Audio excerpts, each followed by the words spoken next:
أعوذ بالله من الشيطان الرجيم. بسم الله الرحمن الرحيم. الحمد لله الذي أنزل على عبده الكتاب ولم يجعل له عوجا قيما لينذر بأسا شديدا من لدنه ويبشر المؤمنين الذين يعملون الصالحات أن لهم أجرا حسنا ماكثين فيه أبدا وينذر الذين قالوا اتخذ الله ولدا ما لهم به من علم ولا لآبائهم كبرت كلمة تخرج من أفواههم إن يقولون إلا كذبا فلعلك باخع نفسك على آثارهم إن لم يؤمنوا بهذا الحديث أسفا إنا جعلنا ما على الأرض زينة لها لنبلوهم أيهم أحسن عملا وإنا لجاعلون ما عليها صعيدا جرزا أم حسبت أن أصحاب الكهف والرقيم كانوا من آياتنا عجبا إذ أوى الفتية إلى الكهف فقالوا ربنا آتنا من لدنك رحمة وهيئ لنا من أمرنا رشدا فضربنا على آذانهم في الكهف سنين عددا ثم بعثناهم لنعلم أي الحزبين أحصى لما لبثوا أمدا نحن نقص عليك نبأهم بالحق إنهم فتية آمنوا بربهم وزدناهم هدى وربطنا على قلوبهم إذ قاموا فقالوا ربنا رب السماوات والأرض لن ندعو من دونه إلها لقد قلنا إذا شططا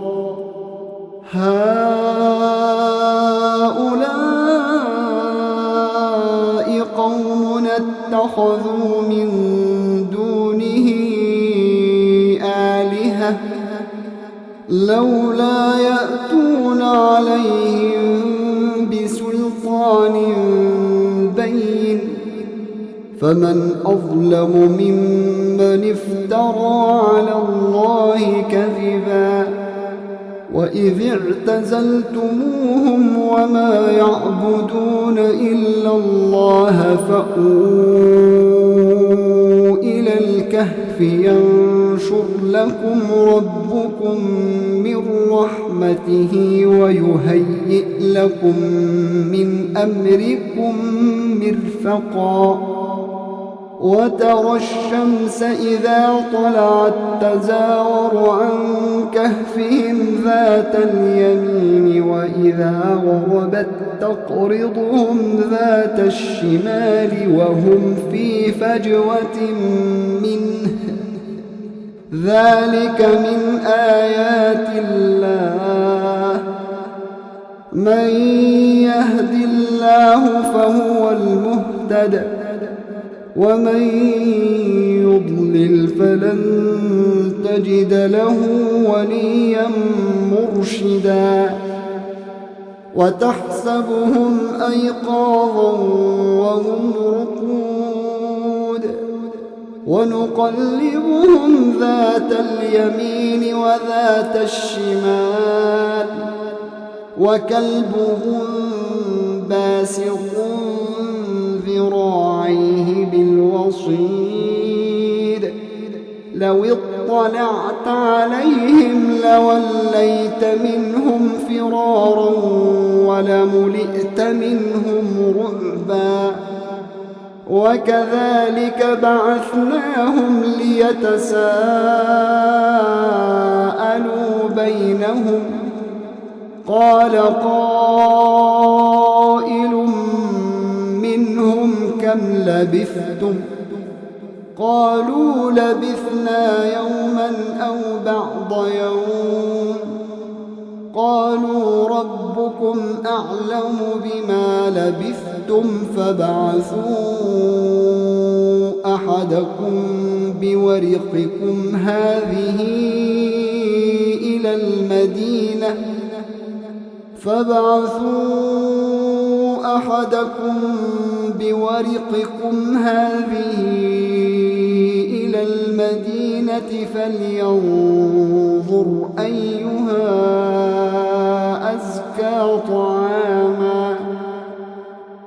فلينظر أيها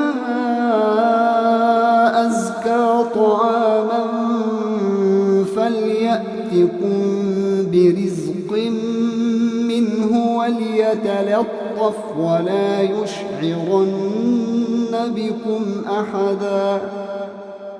إنهم إن يظهروا عليكم يرجموكم أو يعيدوكم في ملتهم ولن تفلحوا إذا أبدا وكذلك أعثرنا عليهم ليعلموا أن وعد الله حق وأن الساعة لا ريب فيها إذ يتنازعون بينهم أمرهم فقالوا ابنوا عليهم بنيانا ربهم أعلم بهم قال الذين غلبوا على أمرهم لنتخذن عليهم مسجدا سيقولون ثلاثة رابعهم كلبهم ويقولون خمسة سادسهم كلبهم رجما بالغيب ويقولون سبعة وثامنهم كلبهم قل ربي أعلم بعدتهم ما يعلمهم إلا قليل فلا تمار فيهم إلا مراء ظاهرا ولا تستفت فيهم منهم أحدا ولا تقولن لشيء إني فاعل ذلك غدا إلا أن يشاء الله واذكر ربك إذا نسيت وقل عسى أن يهديني ربي لأقرب من هذا رشدا ولبثوا في كهفهم 300 سنين وازدادوا 9 قل الله أعلم بما لبثوا له غيب السماوات والأرض أبصر به وأسمع ما لهم من دونه من ولي ولا يشرك في حكمه أحدا واتل ما أوحي إليك من كتاب ربك لا مبدل لكلماته ولن تجد من دونه ملتحدا واصبر نفسك مع الذين يدعون ربهم بالغداة والعشي يريدون وجهه ولا تعد عيناك عنهم تريد زينة الحياة الدنيا ولا تطع من أغفلنا قلبه عن ذكرنا واتبع هواه وكان أمره فرطا وقل الحق من ربكم فمن شاء فليؤمن ومن شاء فليكفر إنا أعتدنا للظالمين نارا أحاط بهم سرادقها وإن يستغيثوا يغاثوا بماء كالمهل يشوي الوجوه بئس الشراب وساءت مرتفقا إن الذين آمنوا وعملوا الصالحات إنا لا نضيع أجر من أحسن عملا أولئك لهم جنات عدن تجري من تحتهم الأنهار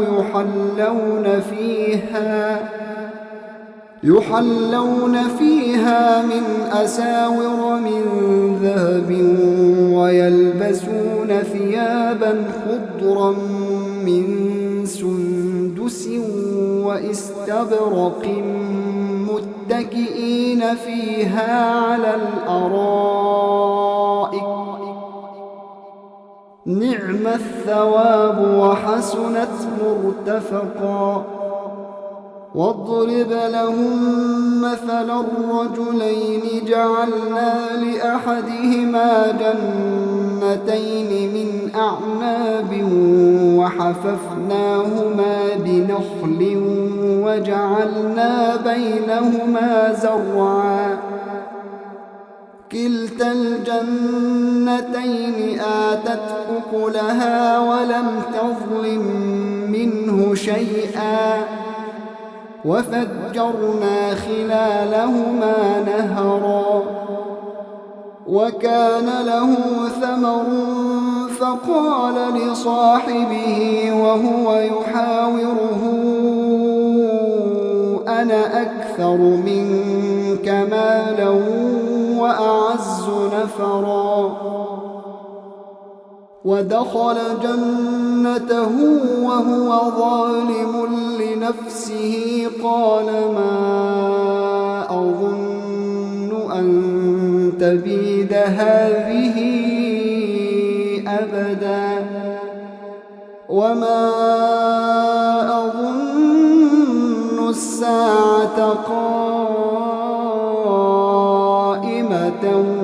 ولئن رددت إلى ربي لأجدن خيرا منها منقلبا قال له صاحبه وهو يحاوره أكفرت بالذي خلقك من تراب ثم من نطفة ثم سواك رجلا لكن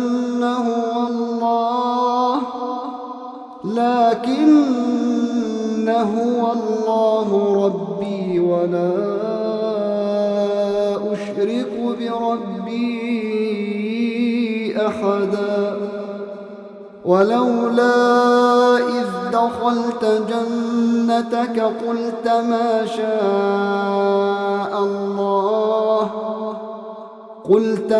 شاء الله لا قوة إلا بالله إن ترني أنا أقل منك مالا وولدا فعسى ربي أن يؤتيني خيرا من جنتك ويرسل عليها حسبانا من السماء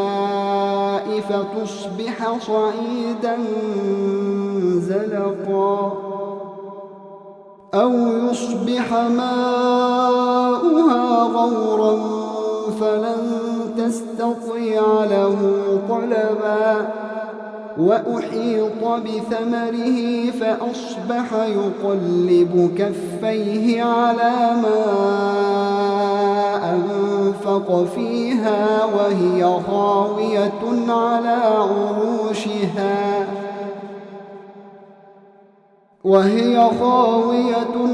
عروشها ويقول يا ليتني لم أشرك بربي أحدا ولم تكن له فئة ينصرونه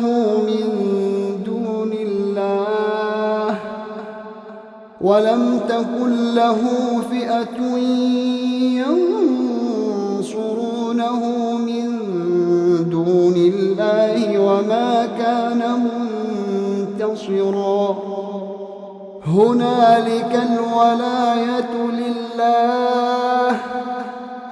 هنالك الولاية لله الحق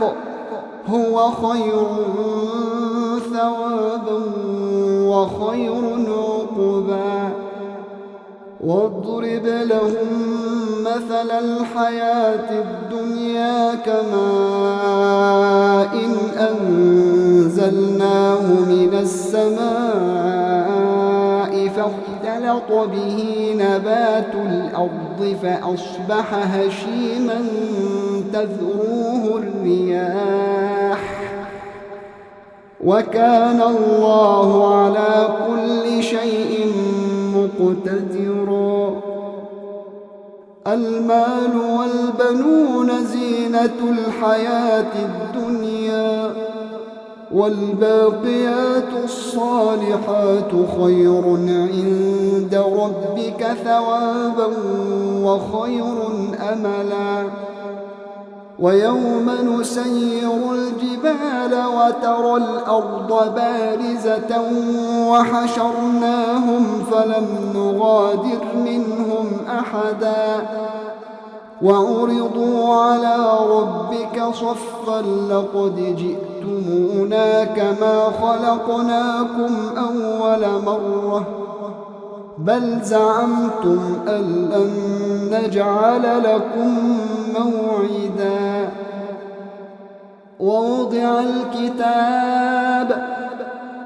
ووضع الكتاب فترى المجرمين مشفقين مما فيه ويقولون يا ويلتنا ما لهذا الكتاب لا يغادر صغيرة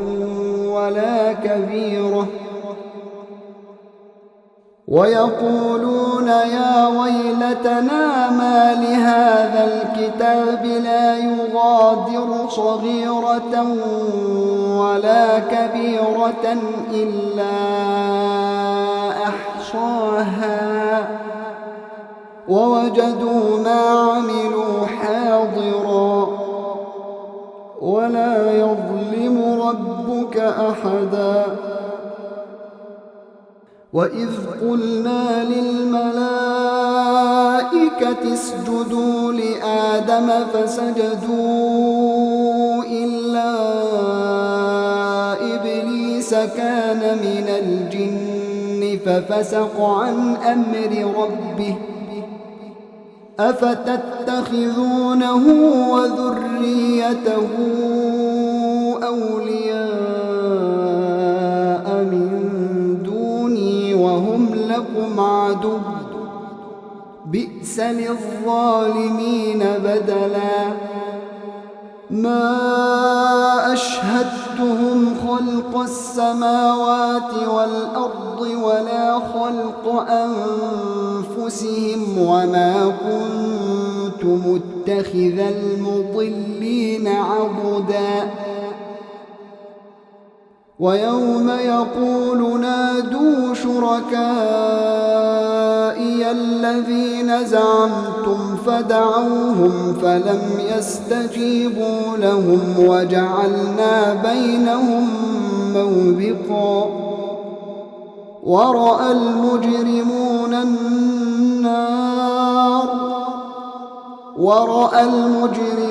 النار فظنوا أنهم مواقعوها ولم يجدوا عنها مصرفا ولقد صرفنا في هذا القرآن للناس من كل مثل وكان الإنسان أكثر شيء جدلا وما منع الناس أن يؤمنوا إذ جاءهم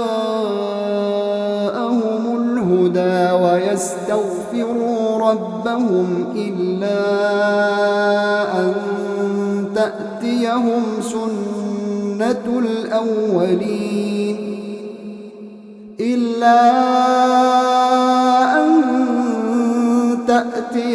سنة الأولين أو يأتيهم العذاب قبلا وما نرسل المرسلين إلا مبشرين ومنذرين ويجادل الذين كفروا بالباطل ليدحضوا به الحق واتخذوا آياتي وما أنذروا هزوا ومن أظلم ممن ذكر بآيات ربه فأعرض عنها ونسي ما قدمت يداه إنا جعلنا على قلوبهم أكنة أن يفقهوه وفي آذانهم وقرا وإن تدعوهم إلى الهدى فلن يهتدوا إذن أبدا وربك الغفور ذو الرحمة لو يؤاخذهم بما كسبوا لعجل لهم العذاب بل لهم موعد لن يجدوا من دونه موئلا وتلك القرى أهلكناهم لما ظلموا وجعلنا لمهلكهم موعدا وإذ قال موسى لفتاه لا أبرح حتى أبلغ مجمع البحرين أو أمضي حقبا فلما بلغا مجمع بينهما نسيا حوتهما فاتخذ سبيله في البحر سربا فلما جاوزا قال لفتاه آتنا غداءنا لقد لقينا من سفرنا هذا نصبا قال أرأيت إذ أوينا إلى الصخرة فإني نسيت الحوت وما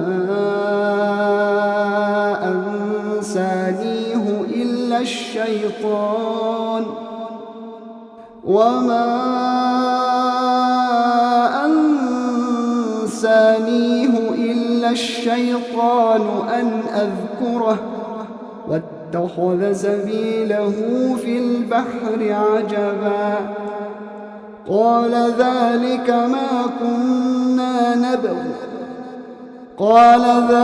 ما كنا نبغي فارتدا على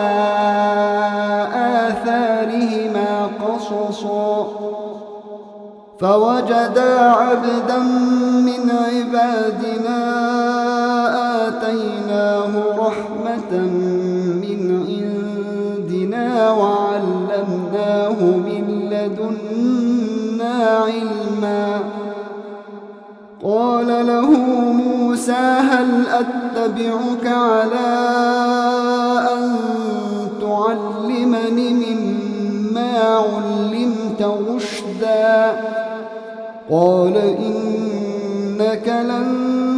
تستطيع معي صبرا وكيف تصبر على ما لم تحط به خبرا قال ستجدني إن شاء الله صابرا ولا أعصي لك أمرا قال فإن اتبعتني فلا تسألني عن شيء حتى أحدث لك منه ذكرا فانطلقا حتى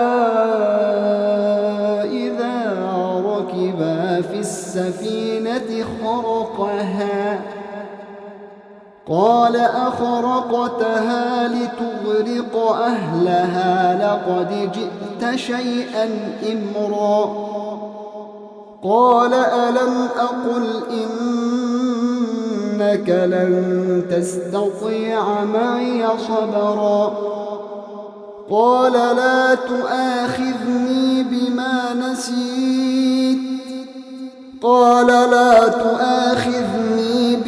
نسيت ولا ترهقني من أمري عسرا فانطلقا حتى إذا لقيا غلاما فقتله قال أقتلت نفسا زكية بغير نفس لقد جئت شيئا نكرا قال ألم أقل لك إنك لن تستطيع معي صبرا قال إن سألتك عن شيء بعدها فلا تصاحبني قد بلغت من لدني عذرا فانطلقا حتى إذا أتيا أهل قرية استطعما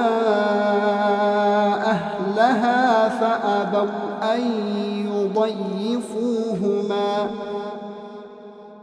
فأبوا أن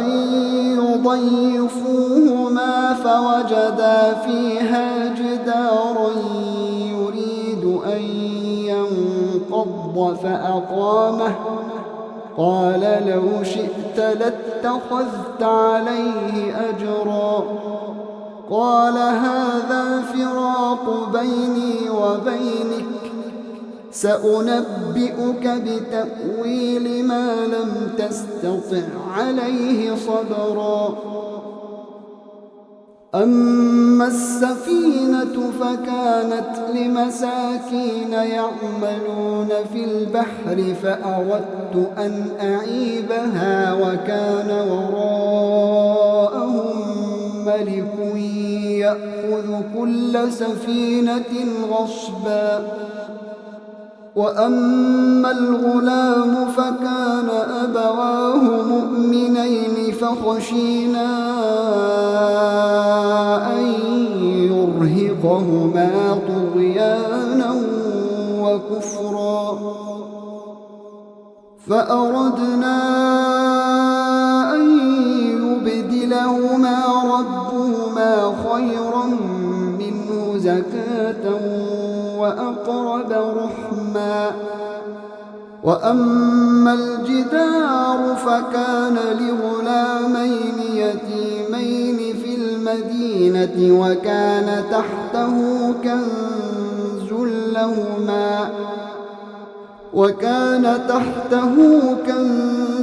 لهما وكان أبوهما صالحا فأراد ربك أن يبلغا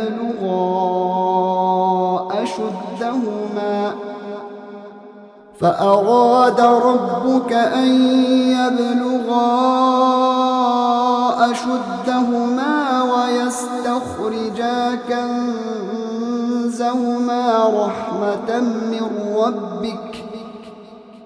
ويستخرجا كنزهما رحمة من ربك وما فعلته عن أمري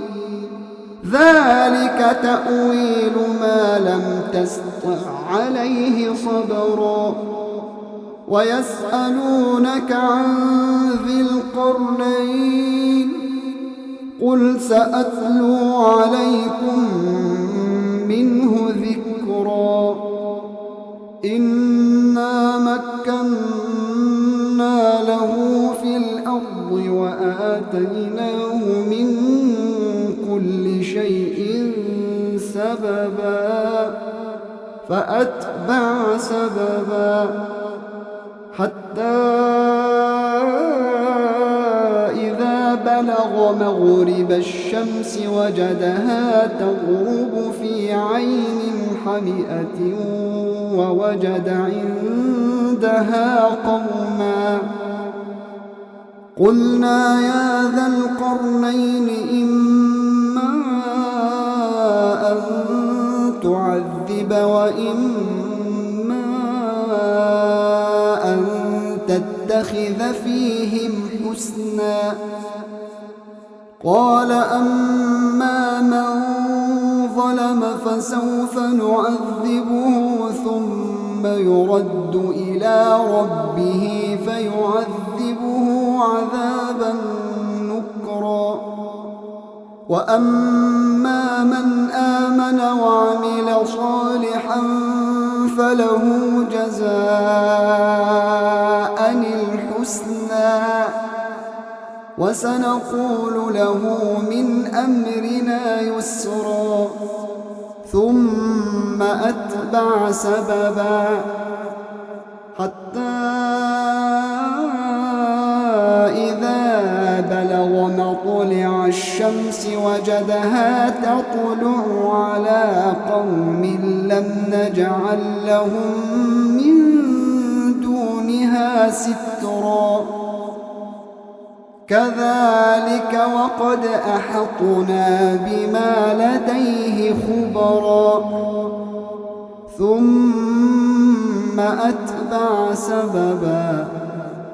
حتى إذا بلغ بين السدين وجد من دونهما قوما لا يكادون يفقهون قولا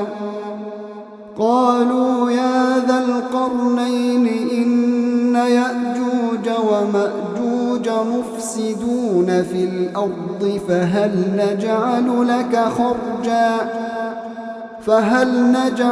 لك خرجا على أن تجعل بيننا وبينهم سدا قال ما مكني فيه ربي خير فأعينوني بقوة أجعل بينكم وبينهم ردما آتوني زبر الحديد حتى إذا ساوى بين الصدفين قال انفخوا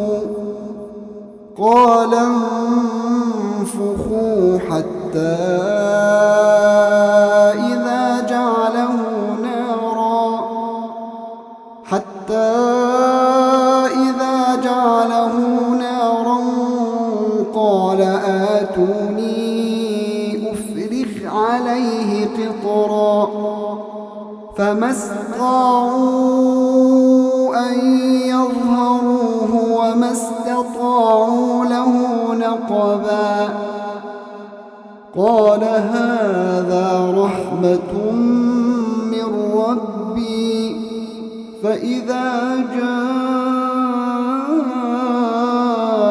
وعد ربي جعله دكاء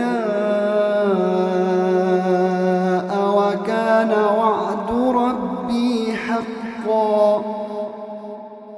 وتركنا بعضهم يومئذ يموج في بعض ونفخ في الصور فجمعناهم جمعا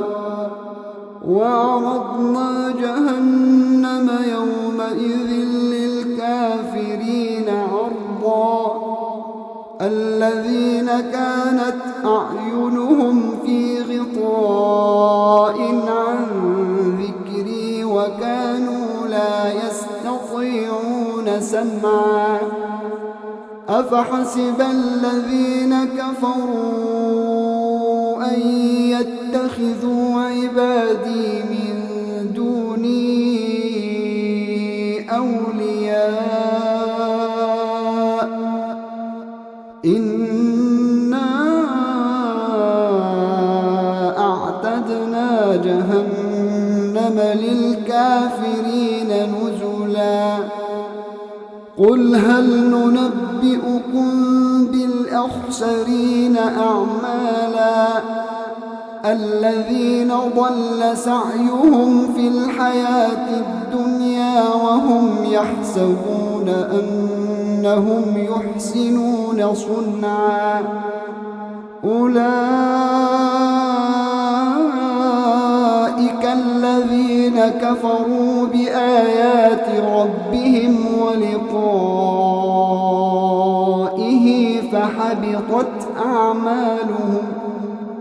فحبطت أعمالهم فلا نقيم لهم يوم القيامة وزنا ذلك جزاؤهم جهنم بما كفروا واتخذوا آياتي ورسلي هزوا إن الذين آمنوا وعملوا الصالحات كانت لهم جنات الفردوس نزلا خالدين فيها لا يبغون عنها حولا قل لو كان البحر مدادا لكلمات ربي لنفد البحر قبل أن تنفد كلمات ربي ولو جئنا بمثله مددا قل إنما أنا بشر مثلكم يوحى إلي أنما إلهكم إله واحد فمن كان يرجو لقاء ربه فليعمل عملا صالحا ولا يشرك بعبادة ربه أحدا.